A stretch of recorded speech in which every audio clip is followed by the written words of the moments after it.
Alright golfers, one of the shots I get a lot of questions on is the 30-yard golf shot. There is a flag down here, and I want to show you that you do not need to release your wrists. Forget doing that. That's releasing them in the wrong direction anyway. This is the proper direction where the shaft moves away from the red ball, creates this L, but we don't need to do that either. Alright? Once we set, we can firm up the left wrist and just move the red ball along our toe line. Okay? So all we're doing is we're pulling it back,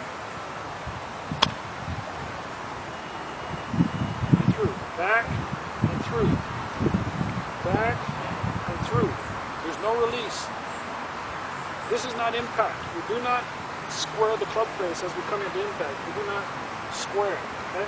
Just go back and continue pulling right on through.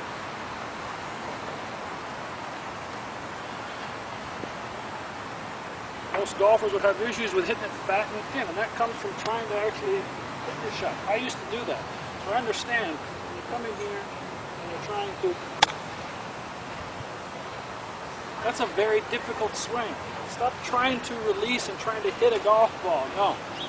If you firm up the left wrist and just move the red ball back and through, and do not release, you're going to have a consistent golf swing. And the shaft, the more rigid we become with our arms and wrists, the more flexible our shaft becomes. It will load and unload. Let's take a look. If I have loose wrists, see, that shaft is not working. It's just moving back and forth. If I firm up the left wrist, there. Now the shaft is loading and unloading. And it only happens because we firmed up the left wrist.